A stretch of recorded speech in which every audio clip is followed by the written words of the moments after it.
Welcome again. Welcome है आपका हमारे यूट्यूब चैनल पे। और आज हम आपके लिए लाए हैं मिराकी मैथमेटिक्स क्लास 7 के क्वेश्चंस। कुछ लोगों के ये सिलेबस में है, कुछ स्टूडेंट्स के, और कंपटीशन की तैयारी के लिए भी ये बुक जो है थोड़ी सी अच्छी है, तो इसका रिव्यू भी मैं दूंगी एक अलग से वीडियो में। बट अभी फ़िलहाल के लिए जो हमारा नेक्स्ट टॉपिक है उसे कंटिन्यू करते हैं, जो कि हमारा लर्निंग आउटकम 1 है, यूनिट 1 का।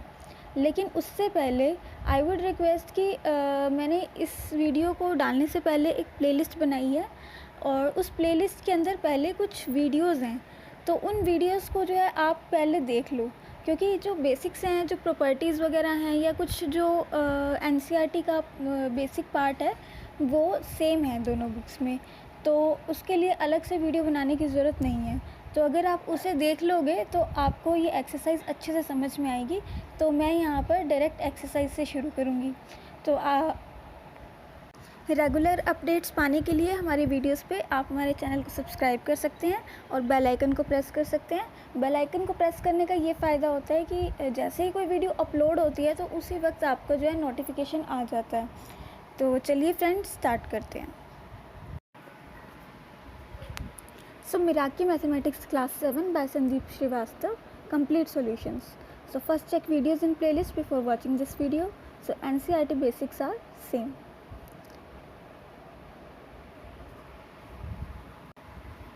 Unit 1 integers, learning outcome 1, और ये है एक्सरसाइज जो कि है पेज नंबर 6, 7, 8 पर जो है आपको मिल जाएगी। तो कंपल्सरी क्वेश्चंस में स्टार्ट करते हैं। सबसे पहले कंपल्सरी क्वेश्चन से। तो find the product of -5, -10 and -16 and -9। तो इन चारों का हमें प्रोडक्ट फाइंड आउट करना है। तो फ्रेंड्स, अगर आपने पहले की वीडियोस देखी हैं तो आपको ये पता होगा कि जो माइनस का साइन होता है, माइनस और माइनस को मल्टीप्लाई करेंगे तो हमारा जो रिजल्टेंट आता है वो आता है एक प्लस का नंबर, यानी कि माइनस और माइनस होता है हमारा प्लस। अब देखो उस प्रॉपर्टी का जो है यहाँ पे यूज़ होगा। तो -5 को -10 से जब मल्टीप्लाई करेंगे तो देखो प्लस का 50 आएगा, और उसी तरह से -16 को -9 से मल्टीप्लाई करेंगे तो प्लस का 144 आएगा। तो अब दोनों ही प्लस के हो गए, तो अब इनको क्या है, सिंप्लीफाई करना है, मल्टीप्लाई करना है। तो 7200 जो है आपका कैलकुलेट करके आंसर आ जाएगा। अब देखते हैं क्वेश्चन नंबर 2।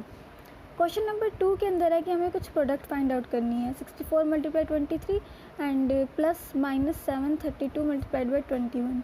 तो देखिए इसमें कुछ कॉमन नहीं है, कुछ प्रॉपर्टी नहीं लग रही है, लेकिन हाँ एक चीज़ यहाँ पे आपको क्लियर हो जाएगी कि माइनस और प्लस के नंबर को जब हम मल्टीप्लाई करते हैं, यानी कि माइनस मल्टीप्लाइड बाय प्लस का नंबर हो या प्लस मल्टीप्लाइड बाय माइनस का नंबर हो, तो जो आपका जो रिजल्टेंट आता है वो एक नेगेटिव नंबर होता है।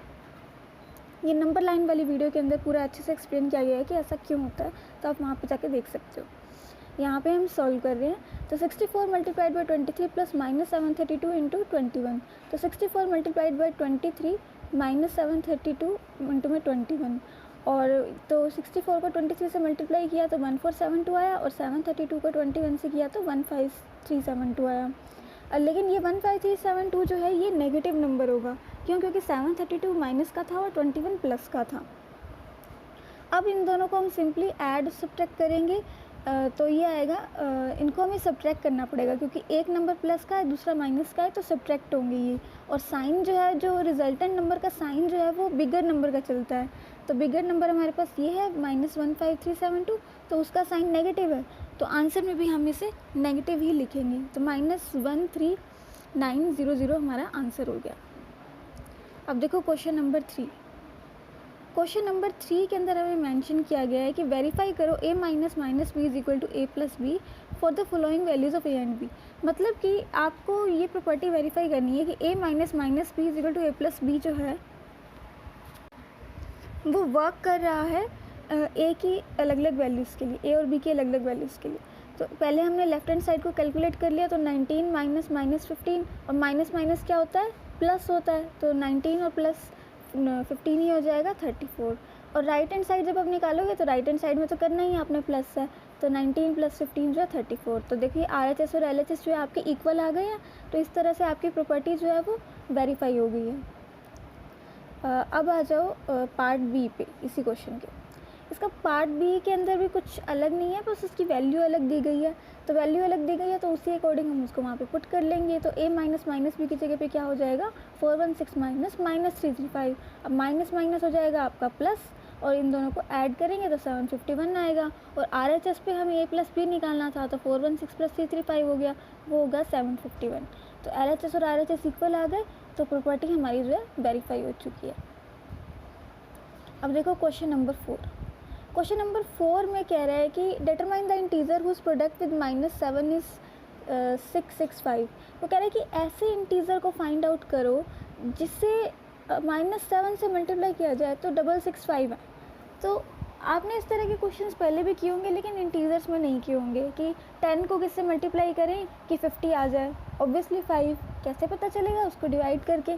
तो वही काम हमने, वही कंसेप्ट यहाँ पे भी लगाना है, लेकिन हम यहाँ पे उससे वेरिएबल की हेल्प से करते हैं। तो हमने लेट कर लिया कि इंटीजर है हमारा x, तो -7 को x से अगर आप मल्टीप्लाई करोगे तो क्या आएगा, 665 665। और x की वैल्यू क्या आ जाएगी, क्योंकि यहाँ पे ये मल्टीप्लाई में है तो राइट हैंड साइड पे अगर जाएगा तो ये डिवाइड में होगा। तो -665 को -7 से डिवाइड करेंगे। अब देखिए डिवीज़न हो या मल्टीप्लिकेशन हो, अगर एक प्लस का एक माइनस का है तो रिजल्टेंट नंबर हमारा जो है वो माइनस का रहता है। तो इसको 665 से न्यूमेरिकली डिवाइड करेंगे, 95 आएगा, और 95 आएगा आपका माइनस का। अब आ जाओ क्वेश्चन नंबर 5 पे। क्वेश्चन नंबर 5 में है कि विच इज़ ग्रेटर, कि इन दोनों में से बड़ा नंबर बताओ कौन सा है। तो पहले तो हमने पहला नंबर ले लिया। पहले नंबर को जब आप सॉल्व करोगे तो 5 माइनस 7 बड़ा है तो 2 आ जाएगा। 7 माइनस 5 करेंगे 2 आएगा, और 2 रहेगा माइनस का, क्योंकि 7 बड़ा है और 7 माइनस का था। और इसको मल्टीप्लाई किया 12 से, तो 2 इंटू 12, तो 2 इंटू 12 24। अब एक प्लस एक माइनस का है और मल्टीप्लाई हो रहे हैं, तो -24। अब देख लो दूसरा नंबर। दूसरे नंबर में क्या है, कोई ब्रैकेट्स नहीं लगी हुई है। देखो पहले और दूसरे नंबर में सिर्फ ब्रैकेट्स का डिफरेंस है। तो लेकिन ब्रैकेट्स का डिफरेंस जो है वही सारा डिफरेंस क्रिएट करता है, क्योंकि अगर आपको ब्रैकेट्स नहीं दी गई हैं तो आप चलोगे बोर्ड मास रूल के हिसाब से। तो बोर्ड मास रूल के हिसाब से पहले आप करोगे मल्टीप्लाई, तो 5 को 5 माइनस ही रहोगे, अब 12 7 से 84 हो जाएगा। तो देखो पूरा क्वेश्चन ही चेंज हो जाता है। तो 5 माइनस 84 हो जाएगा आपका -79। अब देखो इन दोनों में से कौन सा बड़ा है।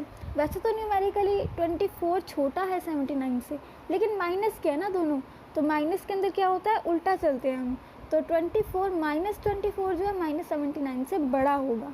तो इसीलिए जो हमारा पहला वाला नंबर है वो बड़ा है दूसरे वाले नंबर से।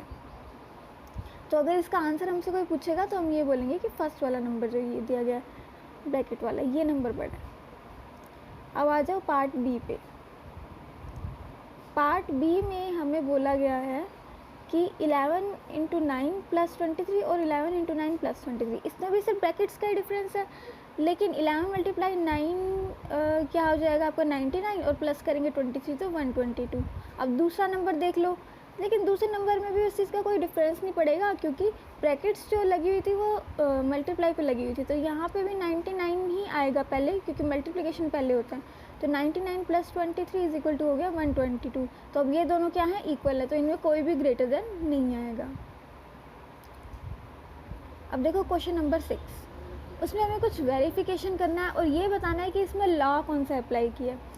तो देखो आपने प्रॉपर्टीज़ वाली वीडियो अगर देखी है तो उसमें आपको पता होगा। वैसे मैं वीडियोस जो है वो सारी इसकी डिस्क्रिप्शन लिंक में मेंशन करने वाली हूँ, तो अगर आपको नहीं मिले तो आप वहाँ से भी क्लिक कर सकते हो। तो देखो अगर आप ध्यान से देखो तो 22 इंटू -6 प्लस -13 है, और राइट हैंड साइड पे देखो तो -6 से अलग मल्टीप्लिकेशन है, -13 से अलग मल्टीप्लिकेशन है, और दोनों को ऐड कर दिया जा रहा है। तो देखते ही पता लगता है कि ये डिस्ट्रीब्यूटिव लॉ है और उसकी वजह से ये ट्रू होना चाहिए। लेकिन हम इसको कैलकुलेट करेंगे। तो लेफ़्ट हैंड साइड जो है वो 22, और ये -6 प्लस -13 क्या हो जाएगा, -13 हो जाएगा। तो -6 -13, और -6 -13 क्या होगा, -19, क्योंकि दोनों माइनस क्या है तो ऐड होंगे, और ऐड होंगे तो न्यूमेरिकली ऐड होंगे, लेकिन साइन माइनस का रहेगा। तो 22 और 19 को मल्टीप्लाई करोगे तो 418 आएगा। अब एक प्लस का एक माइनस का है तो -418। अब राइट हैंड साइड कैलकुलेट करो तो आप पहले 22 इंटू 6 को मल्टीप्लाई करोगे।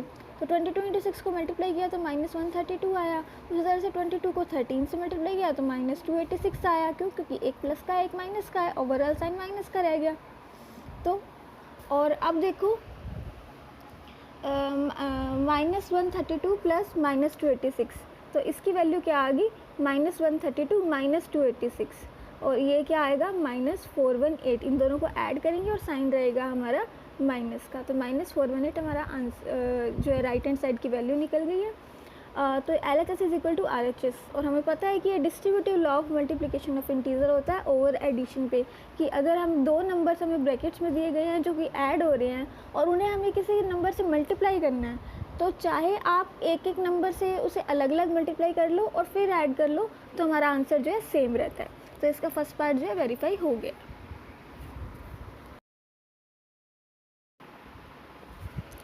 तो देखते हैं पार्ट बी। पार्ट बी के अंदर हमें दिया गया है 13 मल्टीप्लाइड बाई 21 प्लस -5, और राइट हैंड साइड पे है 13 मल्टीप्लाई 21 प्लस 13 मल्टीप्लाई -5। वही चीज़ है, डिस्ट्रीब्यूटिव लॉ है, तो LHS को अलग से कैलकुलेट किया। तो पहले आप 21 - 5 को सॉल्व करोगे क्योंकि स्क्वायर ब्रैकेट्स लगी हैं। तो -5 कहाँ से आया, अब देखो प्लस -5 था यहाँ पे ब्रैकेट्स के बाहर, तो प्लस -5 जो है -5 हो गया। अब 21 - 5 को कैलकुलेट करोगे 16 आएगा, 16 को मल्टीप्लाई करो 13 से तो आया 208। ये तो हो गया आपका LHS। तो RHS निकालो अगर, तो 13 मल्टीप्लाइड बाई 21 है और उसके अंदर ऐड करना है 13 मल्टीप्लाइड बाई -5। तो 13 को 21 से मल्टीप्लाई करेंगे तो ये आएगा 273, और ये प्लस करेंगे 13 मल्टीप्लाई -5 को, तो ये आएगा -65। तो ऑब्वियसली ये दोनों 13 और 21 जो थे प्लस के थे दोनों, तो इसलिए प्लस का ही आया 273, और 13 और 5 में से एक प्लस का एक माइनस का, इसीलिए -65 हो गया। अब देखो ये जो है माइनस होंगे क्योंकि एक प्लस है एक माइनस है, और ये आएगा आपको कैलकुलेट करके 208। अब 208 प्लस का आएगा या माइनस का, ऑब्वियसली प्लस का आएगा क्योंकि 273 प्लस का है और 273 बड़ा है 65 से। तो अब देखो लेफ्ट हैंड साइड और राइट हैंड साइड इक्वल तो आ गए। अब इसमें लॉ कौन सा लगा है, वही डिस्ट्रीब्यूटिव वाला, तो वही सेम लाइन अब दोबारा लिख दोगे कि the distributive law of multiplication of integers over addition. क्यों, क्योंकि हमसे पूछा गया तो इसलिए हमें मेंशन करना ज़रूरी है। अब देखो कॉम्प्रिहेंसिव क्वेश्चंस, ये वाला पार्ट आपका हो गया। अब आते हैं कॉम्प्रिहेंसिव क्वेश्चंस पे। कॉम्प्रिहेंसिव क्वेश्चंस में हमें पहला क्वेश्चन दिया गया है कि आपको कुछ प्रोडक्ट फाइंड आउट करनी है। देखिए रूल्स सारे वही हैं जो देखो अब -5 × 51 है और प्लस इसको मल्टीप्लाई करना है -12 × -7 से। तो देखो -5 × 51 को अगर मैं अलग से मल्टीप्लाई कर लूँ तो ये मेरे को माइनस का 255 देगा क्योंकि एक प्लस है एक माइनस है। और अगर -12 और -7 को मल्टीप्लाई करूँ तो ये देगा मुझे प्लस का 84, और इसकी वैल्यू हो जाएगी -21420, क्योंकि लास्ट में जब मल्टीप्लाई कर रहे हो तो भी एक प्लस का और एक माइनस का है, तो -2140 आपका आंसर हो जाएगा। अब देखो क्वेश्चन नंबर 2, उसमें आपको कुछ प्रोडक्ट फाइंड आउट करनी है। -5 × -5 × -5 5 टाइम्स दिया हुआ है आपको। तो जो नेगेटिव नंबर्स होते हैं ना, अगर वो मल्टीप्लाई हो रहे हैं for the odd number of times, तो वो हमेशा ही रिजल्टेंट में आपको एक नेगेटिव नंबर ही देंगे। लेकिन अगर यही माइनस की जगह पे प्लस होता, मतलब कि ऑड की जगह पे अगर इवन नंबर होता यानी कि 6 टाइम्स या 4 टाइम्स होता, तो हमारा रिजल्टेंट पॉजिटिव आता। लेकिन यहाँ पर इसकी कोई ज़रूरत नहीं है क्योंकि हमें 5 टाइम्स दिया गया है। तो आप इसे क्या करोगे, मल्टीप्लाई कर दोगे 5 को 5 टाइम्स, और जो रिजल्टेंट आएगा उसके आगे साइन आप जो है माइनस का लगाओगे। तो ये आपका आंसर हो गया -3125। अब देखो क्वेश्चन नंबर 3। क्वेश्चन नंबर 3 में दिया गया है, देखो यही कंसेप्ट पूछा गया है कि what will be the sign of the product if we multiply 80 negative integers and 9 positive integers. अब आप बताओगे कि 80 नेगेटिव इंटीजर्स है तो वो प्लस क्यों होने चाहिए या माइनस क्यों होने चाहिए मल्टीप्लाई करने पे? प्लस क्यों होने चाहिए ना, क्यों? क्योंकि 80 जो है वो इवन नंबर है, 80 इज़ एन इवन नंबर। तो जब आप इन्हें प्रोडक्ट करोगे इसका, तो आपको एक पॉजिटिव इंटीजर ही मिलने वाला है। और 9 पॉजिटिव इंटीजर्स को मल्टीप्लाई करोगे तो देखो अगर सारे ही पॉजिटिव है ना, तो उन्हें मल्टीप्लाई करने पे पॉजिटिव ही रहेगा, नेगेटिव है ही नहीं तो नेगेटिव आएगा भी नहीं। तो देखो, तो 80 negative numbers into 9 positive integers को जब आप मल्टीप्लाई करोगे तो रिजल्टेंट क्या आएगा, एक पॉजिटिव इंटीजर और एक पॉजिटिव इंटीजर को मल्टीप्लाई कर रहे होगे आप। तो पॉजिटिव को पॉजिटिव से दोबारा मल्टीप्लाई किया तो रिजल्टेंट भी आपका जो है एक पॉजिटिव इंटीजर ही आने वाला है। तो उसने यही हमसे पूछा था कि प्रोडक्ट का साइन क्या होगा, तो प्रोडक्ट का साइन होगा पॉजिटिव इंटीजर। अब आ जाओ क्वेश्चन नंबर 4 पे। क्वेश्चन नंबर 4 में हमें पूछा गया है कि verify the following using suitable law, कि ये जो है इसको वेरीफाई करो and state the law applied. ये वही डिस्ट्रीब्यूटिव वाली चीज़ है जो हमने अभी पीछे क्वेश्चन में करी है। तो 9 इंटू में 11 plus minus 7 left hand side calculate कर ली, तो 11 प्लस माइनस 7 क्या हुआ, 11 माइनस 7, तो 9 इंटू 4 क्या हो जाएगा, 36। अब राइट हैंड साइड देख लो, तो 9 इंटू 11 प्लस 9 इंटू माइनस 7, तो 9 इंटू 11 हो गया 99 और 9 into minus 7 minus 63 is equal to 36। तो इसीलिए LHS जो है हमारे RHS के इक्वल हो गए। अब ये इसमें दोबारा आपने वही लाइन लर्न करनी है और वही लाइन लिखनी है। We can say that it is because of distributive law of multiplication of integers over addition. कि डिस्ट्रीब्यूशन जो एडिशन के अंदर होता है मल्टीप्लिकेशन पे, तो उसकी वजह से ये हमारा ट्रू है। अब देखो क्वेश्चन नंबर 5। क्वेश्चन नंबर 5 में हमें मेंशन किया गया है कि एक क्लास टेस्ट है जिसके अंदर 25 क्वेश्चंस हैं और उसके अंदर 10 मार्क्स अवार्ड किए जाते हैं एवरी करेक्ट आंसर के लिए और -5 मार्क्स अवार्ड किए जाते हैं फॉर एवरी इनकरेक्ट आंसर के लिए, और 0 क्वेश्चंस अगर आपने क्वेश्चन अटैम्प्ट ही नहीं किया है। तो अब वो ये कह रहे हैं कि अगर स्टूडेंट ने 8 करेक्ट आंसर्स दिए हैं और 5 इनकरेक्ट आंसर्स दिए हैं तो उसका मार्क्स बताओ कि उसका टोटल मार्क्स जो है इन द एंड क्या होगा। तो देखो करेक्ट आंसर्स कितने हैं, 8 हैं, और इनकरेक्ट आंसर्स कितने हैं, 5 हैं। तो number of not attempted questions आप निकाल लोगे ना, क्योंकि 25 टोटल क्वेश्चंस थे, उसमें से 8 करेक्ट दिए हैं, 5 इनकरेक्ट दिए हैं, तो इन दोनों को माइनस करोगे तो 25 माइनस 13 हो जाएगा इज इक्वल टू 12, यानी कि 12 क्वेश्चन ऐसे थे जो उसने अटैम्प्ट ही नहीं किए हैं। तो अब इन तीनों के अकॉर्डिंग आप जो है इसकी कैलकुलेशन कर सकते हो। तो चलिए स्टार्ट करते हैं इसकी कैलकुलेशन। तो 1 बाय 1 लेंगे। तो marks awarded for every correct answer कितने हैं, 10, और एवरी इनकरेक्ट आंसर कितने हैं, -5, और नॉट अटेम्प्टेड क्वेश्चन के लिए 0।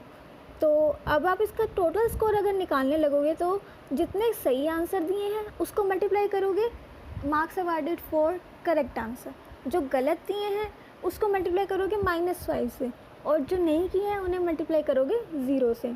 तो टोटल किया तो +10 मल्टीप्लाइड बाय 8, क्योंकि 8 आंसर्स थे करेक्ट उसके, और -5 को 5 से मल्टीप्लाई करेंगे और 0 को 12 से मल्टीप्लाई करेंगे और तीनों को कर देंगे ऐड, तो जो भी आएगा वही हमारा टोटल स्कोर होगा। तो इन तीनों को ऐड किया तो हमारा आएगा 10 इंटू 8 था 80 आया हमारा, -5 इंटू 5 आया -25, और प्लस 0 को किससे मल्टीप्लाई करो तो 0 ही आता है। तो 80 - 25 को कैलकुलेट किया तो 55, तो उसने कितने स्कोर किए मार्क्स, 55। अब देखते हैं एनरिचमेंट क्वेश्चंस। एनरिचमेंट क्वेश्चंस ये आपको क्यों दिए गए हैं और ये कंपटीशन के अकॉर्डिंग भी ज़रूरी हैं, क्यों है, क्योंकि देखो ये जो होते हैं ना ये मल्टीपल चॉइस क्वेश्चंस होते हैं। तो अगर आप इसको अभी से करना स्टार्ट कर दोगे तो जब आप हायर क्लासेस में जाओगे या फिर कंपटीशन की प्रिपरेशन करोगे तो उसमें आपको प्रॉब्लम कम आती है। तो एनरिचमेंट क्वेश्चन वाला पार्ट जो है उसे ध्यान से करना है। तो फॉलोइंग MCQs में हैव मल्टीपल और नो करेक्ट चॉइसेस आंसर, लेकिन उसने ऊपर नोट दिया है हमें कि ये जो MCQs हैं इनके हो सकता है एक से ज़्यादा करेक्ट आंसर्स हों, लेकिन हो सकता है कि इनमें से कोई भी करेक्ट आंसर नहीं हो। तो हम देखते हैं कि क्या होगा ट्रू। तो which of the following is most appropriate statement with respect to integers. कोई कह रहा है इनमें से कौन सी स्टेटमेंट ऐसी है जो बिल्कुल ट्रू है इंटीजर्स के लिए, बिल्कुल अप्रोप्रिएट है, फिट होती है। तो देखो multiplication is just a repeated addition, कि मल्टीप्लिकेशन जो है वो सिर्फ एक रिपीटेड एडिशन है। रिपीटेड एडिशन तो होता है क्योंकि हमने नंबर लाइन में पढ़ा था, लेकिन देखते हैं कि क्या इससे और अप्रोप्रिएट हमें कुछ मिल सकता है। तो देखते हैं पार्ट बी। ऑप्शन बी में भी दिया है कि multiplication is just a repeated addition of like और सिमिलर थिंग्स ओनली। हाँ ये तो ठीक है, ये हम कह सकते हैं, क्योंकि मल्टीप्लिकेशन क्या है कि रिपीटेड एडिशन तो होता है लेकिन लाइक और सिमिलर थिंग्स का। ऐसा नहीं है ना कि आप भीड़ के अंदर बकरियाँ ऐड कर दोगे, जस्ट जॉकिंग। लेकिन मल्टीप्लिकेशन जो है वो एडिशन होता है, लेकिन चीज़ जो है वो आपकी सेम होनी चाहिए, यानी कि -5 अगर बार बार ऐड हो रहा है तो उसे आप मल्टीप्लाई करके -5 × 3 लिख सकते हो। तो मल्टीप्लिकेशन रिपीटेड एडिशन होता है लाइक और सिमिलर थिंग्स की। तो चलिए देखते हैं इससे और अप्रोप्रिएट कुछ है इसके अंदर या नहीं। तो पार्ट सी के अंदर हमें दिया गया है -3 ये 4 टाइम्स ऐड हो रहा है और 2 × 2 × 3 ये 3 टाइम्स ऐड हो रहा है। वो कह रहा है ये नॉट इक्वल है 4 × 3 + 3 × 2 के। तो ये तो गलत हो गया क्योंकि ये क्या है, इक्वल है ना। तो यहाँ पे ये स्टेटमेंट जो है यहीं पे गलत हो जाती है, क्योंकि इसको आप 4 × 3 + 3 × 2 लिख सकते हो लिटरली। इसके आगे हमें चेक करने की ज़रूरत नहीं है और आगे वाले स्टेटमेंट्स ट्रू हैं भी नहीं, लेकिन इसे आप लिख सकते हो कि हाँ यहाँ पे इक्वल था, इसने उल्टा साइन दे दिया तो ये इनअप्रोप्रिएट है। और नन ऑफ द अबव नहीं, नन ऑफ द अबव की ज़रूरत नहीं है क्योंकि हमें अप्रोप्रिएट स्टेटमेंट मिली हुई है। तो इसका आंसर हम लिखेंगे बी कि multiplication is just a repeated addition of like और सिमिलर थिंग्स। अब आ जाओ क्वेश्चन नंबर 2 पे MCQs की। इसके क्वेश्चन नंबर 2 में है कि which of the following is appropriate statement with respect to properties of integers. अभी तक हमने इंटीजर को लेके एप्रोप्रिएट स्टेटमेंट देखी थी, अब वो कह रहे हैं प्रॉपर्टीज ऑफ इंटीजर्स को लेके क्या ट्रू है। वो कह रहे हैं 15 × 16 जो है इज़ नॉट इक्वल टू 16 × 15, दस commutative law is not valid for integers. ये स्टेटमेंट तो बिल्कुल ही फॉल्स है। क्यों? क्योंकि आपने कॉम्यूटेटिव लॉ की प्रॉपर्टी में पढ़ा है कि मल्टीप्लिकेशन अगर जब आप इंटीजर्स की कर रहे हो तो आप उन्हें a × b को b × a लिख सकते हो। तो ये तो नॉट इक्वल नहीं है, ये इक्वल होते हैं और कॉम्यूटेटिव लॉ जो है एप्लीकेबल होता है। तो फर्स्ट स्टेटमेंट आपकी फॉल्स है। अब देखो ऑप्शन बी। ऑप्शन बी में दिया है कि 3 × 4 × 5 इज इक्वल टू 3 × 4 × 5। तो मल्टीप्लिकेशन जो है वो कॉम्यूटेटिव होता है इंटीजर्स के लिए। अब देखो ये कन्फ्यूज़न क्या क्रिएट किया यहाँ पे कि देखो ये दोनों इक्वल होते हैं, ये बात ट्रू है, लेकिन ये कॉम्यूटेटिव लॉ की वजह से नहीं होते, क्योंकि कॉम्यूटेटिव लॉ कुछ और कहता है, उसकी वजह से a × b = b × a होता है। ये एसोसिएटिव लॉ करता है, लेकिन इसने लॉ का नाम जो है वो रॉन्ग देने की वजह से ये स्टेटमेंट जो है वो फॉल्स हो जाएगी। मतलब ओवरऑल स्टेटमेंट जो है हमारी फॉल्स हो गई। चाहे ये पार्ट ट्रू भी था, लेकिन ये स्टेटमेंट हमारी जो है वो फॉल्स हो गई है। तो अब देखो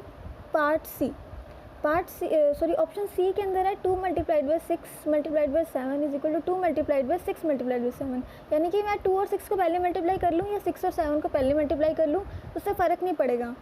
तो हाँ ये बात ट्रू है, लेकिन multiplication is associative for integers. हाँ ये एसोसिएटिव प्रॉपर्टी की वजह से होता है, इस प्रॉपर्टी का जो नाम है वो एसोसिएटिव है। तो ये स्टेटमेंट आपकी ट्रू है। अब देखो ऑप्शन डी है 35 × 63 इज इक्वल टू 63 × 35। तो ये बात ठीक है, कॉम्यूटेटिव लॉ की वजह से होता है, लेकिन इसने यहाँ पे नाम क्या दे दिया, एसोसिएटिव फॉर इंटीजर्स। लेकिन नहीं, बेशक ये चीज़ ठीक है, लेकिन आप लॉ का नाम गलत ले रहे हो ना, तो लॉ का नाम गलत लेने की वजह से ये स्टेटमेंट फॉल्स हो गई। तो इसमें एप्रोप्रिएट स्टेटमेंट आपको ढूंढने की ज़रूरत ही नहीं है, क्योंकि जो ट्रू स्टेटमेंट ही सिर्फ सी है, तो सी ही आपका आंसर है। अब देखो क्वेश्चन 3 में है which of the following is most appropriate statement with respect to properties of integers. ये भी प्रॉपर्टीज़ ऑफ इंटीजर्स का ही क्वेश्चन है, तो देख लेते हैं। वो ये कह रहा है कि the product of 625 multiplied by 35 multiplied by 665 can be use by using closure property. इसका क्लोजर प्रॉपर्टी से कोई लिंक नहीं है, क्योंकि क्लोजर प्रॉपर्टी तो ये कहती है कि अगर आप दो इंटीजर्स को मल्टीप्लाई कर दोगे तो आपको रिजल्टेंट मल्टीप्लाई में जो रिजल्ट मिलेगा वो एक इंटीजर ही होगा। तो उसका कैलकुलेशन में तो कोई हेल्प नहीं हो रहा ना, तो ये तो एप्रोप्रिएट स्टेटमेंट नहीं है। तो ए नहीं है ट्रू। और बी देख लो, बी के अंदर है प्रोडक्ट जो है वही प्रोडक्ट दी गई आपको दोबारा से, can be find by using distributive law. Distributive law वहाँ पे लगता है जहाँ मल्टीप्लिकेशन ओवर एडिशन होता है। अब यहाँ तो आपको कहीं एडिशन का साइन तक नहीं दिख रहा है, तो इसकी वजह से ये स्टेटमेंट भी जो है वो रॉन्ग हो गई है।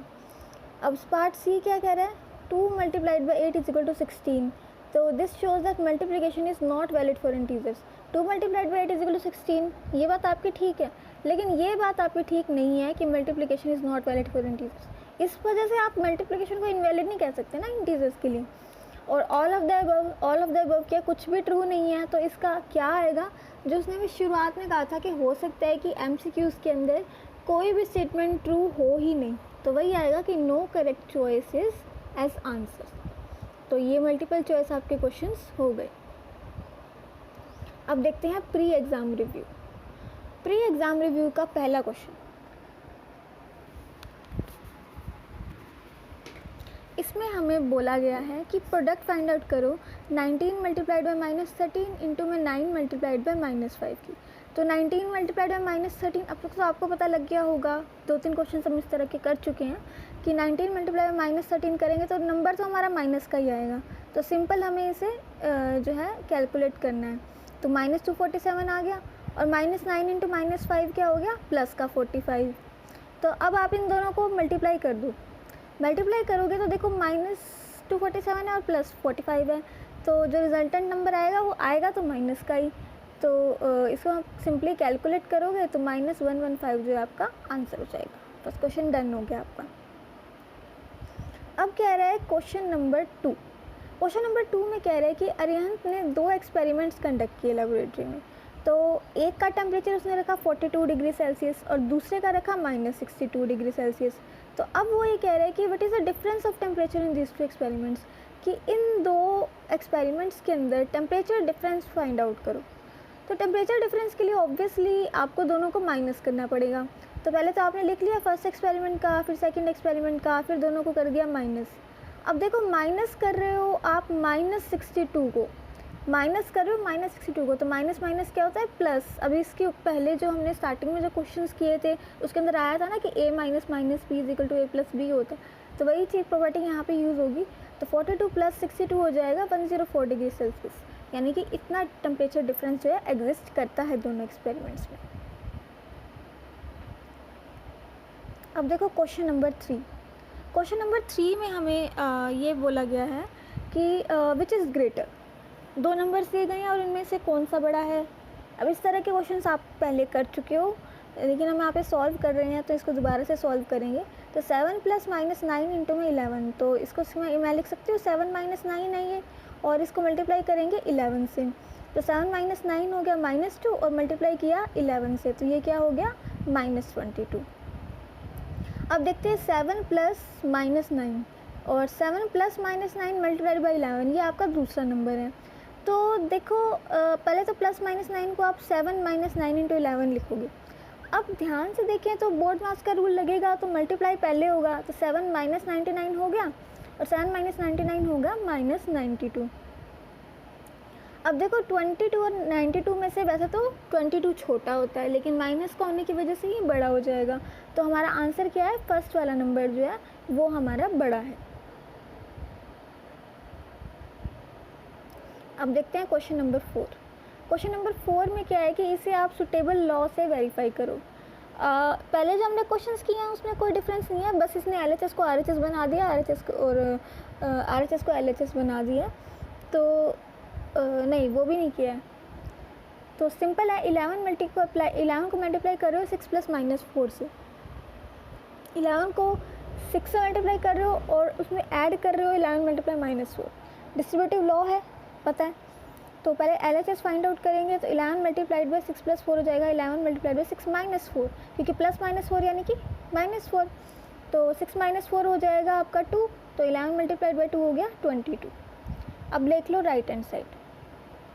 राइट हैंड साइड में आपको दिया हुआ है 11 मल्टीप्लाइड बाई 6 और उसके अंदर आपने ऐड करना है 11 मल्टीप्लाइड बाई -4। तो 11 मल्टीप्लाइड बाई 6 हो गया आपका 66 और प्लस करोगे -44, तो इज इक्वल टू क्या हो जाएगा 66 - 44 जो कि हो जाएगा 22। तो LHS इक्वल आ गए और वही एक line distributive law of multiplication over addition. Question number 5। Question number 5 में है कि आप किसी लिफ्ट के अंदर एंटर कर रहे हो 18th फ्लोर पे और उसे डीबोर्ड कर रहे हो, यानी कि उससे उतर रहे हो आप 2nd फ्लोर पे। तो कह रहे हैं कि कितने फ्लोर्स जो हैं आपने डाउनवर्ड्स ट्रैवल किया। तो देखो एंटर कितने पे किया 18 पे और गॉट आउट हुए हो आप 2 पे। तो लिफ्ट जो है वो डाउनवर्ड्स डायरेक्शन में मूव कर रही है। तो टोटल नंबर ऑफ़ फ्लोर्स कितने ट्रैवल करोगे आप 18 में से 2 माइनस करोगे, 18 - 2 क्या हो जाएगा 16, यानी कि 16 फ्लोर्स जो है आप डाउनवर्ड्स आए हो। Question number 6। क्वेश्चन नंबर 6 में बोला गया है कि एक क्विज चल रहा है और पॉजिटिव मार्क्स दिए जा रहे हैं करेक्ट आंसर पे और नेगेटिव मार्किंग की जा रही है फॉर एवरी इनकरेक्ट आंसर पे। कितने हैं ये नहीं पता हमें। और जैक ने जो है सक्सेसिव राउंड्स के अंदर उसका स्कोर कुछ ऐसे था, मतलब 5 राउंड्स हुए हैं उसमें और कभी उसका 25 आया, कभी -5, -10, 15, 10 इस तरह से। तो कह रहे कि उसका टोटल स्कोर क्या होगा लास्ट में। तो कह रहे टोटल स्कोर जो है उसका सबको ऐड करना पड़ेगा, लेकिन माइनस के नंबर को जब आप ऐड करते हो तो वो प्लस माइनस होकर माइनस हो जाता है, तो -5 -10 हो जाएगा, बाकी सारे प्लस के ही रहेंगे इसमें। तो 25 -5 -10 तो ये हो जाएगा 10 और 10 + 15 हो जाएगा आपका 25। तो 10 + 25 कितना होता है 35 मार्क्स आपका आंसर है। अब आते हैं क्वेश्चन नंबर 7 पे। क्वेश्चन नंबर 7 में हमें बोला गया है कि shopkeepers earn A profit of ₹6 पर पैकेट। एक पैकेट है उसके अंदर 12 पेन्स हैं। अगर तो वो रेड पेन का पैकेट सॉल्व करता है तो उसे ₹6 प्रॉफिट होता है, और अगर वो ब्लू पेन का सॉल्व आउट करता है तो उसे ₹4 का लॉस हो रहा है। तो वो कह रहे हैं कि एंड ऑफ द मंथ में उसने 1500 पैकेट्स रेड पेन्स के सॉल्व किए और 2500 पैकेट्स जो हैं वो ब्लू पेन के सॉल्व किए। तो पहले तो ये बताओ कि उसे प्रॉफिट होगा या लॉस होगा, और अगर जितना भी होगा वो कितना होगा। तो आपने यहाँ पे मेंशन कर लिया कि प्रॉफिट कितना है, ₹6 हो रहा है one packet of red pen से, और 1500 पैकेट्स अगर आप सॉल्व करोगे तो उन दोनों को आप कर दोगे मल्टीप्लाई।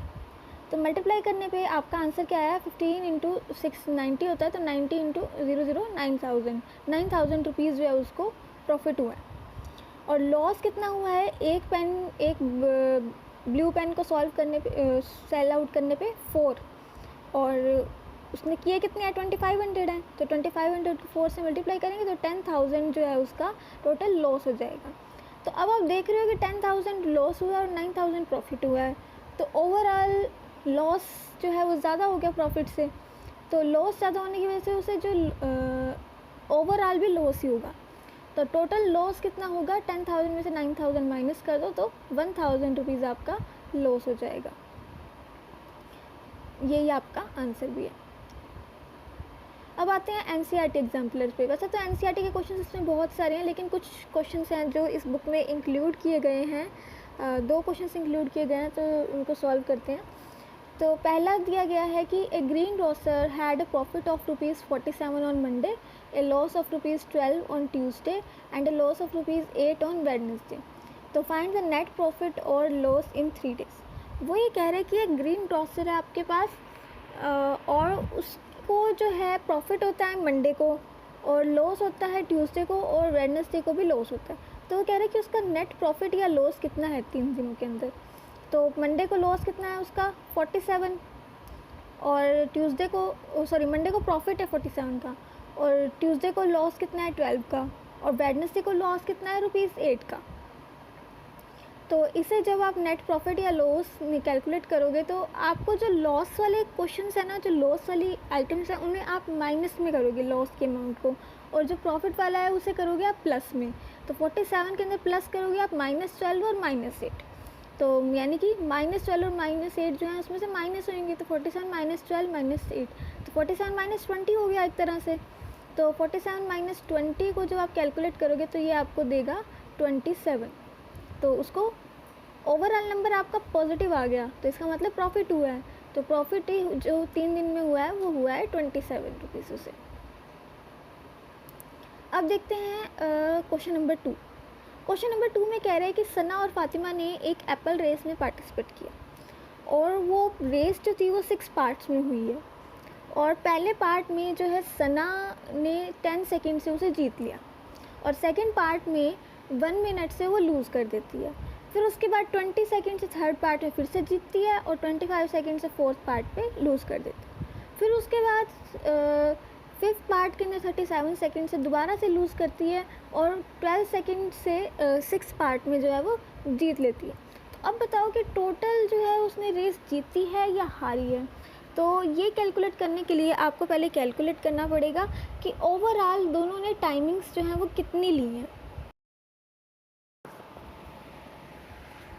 तो जो डिफरेंस जब भी सना जीतेगी तो हम उसे पॉजिटिव से डिनोट करेंगे, और जब भी सना लूज़ करेगी तो हम उसे नेगेटिव नंबर से डिनोट करेंगे। तो total difference in time taken जो है वो 6 पार्ट्स के अंदर वो किस तरह से आप मेंशन करोगे, तो वो ये होगा +10 +-1 मिनट +20 सेकेंड्स प्लस में -25 सेकेंड्स, और ऐड करोगे उसमें -37 सेकेंड और ऐड करोगे 12 सेकेंड। तो इसका जो है सॉल्व करने पे क्या आएगा, 10 सेकेंड प्लस का और प्लस 1 मिनट को किस में कन्वर्ट करोगे, सेकेंड्स में, क्योंकि अगर आपको प्लस माइनस परफॉर्म करना है तो यूनिट जो है वो सबका सेम होना चाहिए। तो इस सारे में जो यूनिट अलग दिख रहा है वो सिर्फ 1 मिनट का है, और बाकी सारे जो हैं वो सेकेंड्स में ही दिए हुए हैं। तो 1 मिनट की जगह पे हम लिख देंगे 60 सेकेंड्स, और बाकी अब देखो, अब बाकी सारे वैसे के वैसे हैं, तो +-60 जो हो जाएगा -60 हो जाएगा, और जितने भी प्लस माइनस वाले थे वो सारे माइनस में कन्वर्ट हो जाएंगे। तो अब देखो 10 -60 हो गया आपका -50, और 20 -25 -37, इसे सॉल्व करोगे तो आएगा आपका -42, और लास्ट में बचा हुआ है 12 सेकेंड्स। तो इसको आप पूरा सॉल्व करोगे तो देखो -50 -42 ऐड होंगे दोनों, और माइनस का साइन रहेगा तो -92 + 12, और ये हो जाएगा आपका -80। तो -80 सेकेंड्स आया। तो अब देखो माइनस का साइन आया, तो इसका मतलब क्या है कि सना ने जो है उस गेम को, उस रेस को लूज़ कर दिया है कितने सेकेंड से, 80 सेकेंड्स में। तो जो हमारी जो रेस है वो फातिमा ने जीती है। तो इसी के साथ हमारा लर्निंग आउटकम फर्स्ट जो है वो कंप्लीट होता है। तो इससे नेक्स्ट वीडियो जो इस मिराकी की आएगी वो आएगी लर्निंग आउटकम 2 की। तो उससे पहले कुछ बेसिक्स हैं वो मैं प्लेलिस्ट के अंदर ऐड कर रही हूँ, तो बाद वाले बेसिक्स भी तब तक आप जो है स्टडी कर लो, और इसके क्वेश्चन आंसर्स हम फिर उसके बाद आराम से कर पाएंगे। तो ठीक है, thanks for watching and don't forget to subscribe.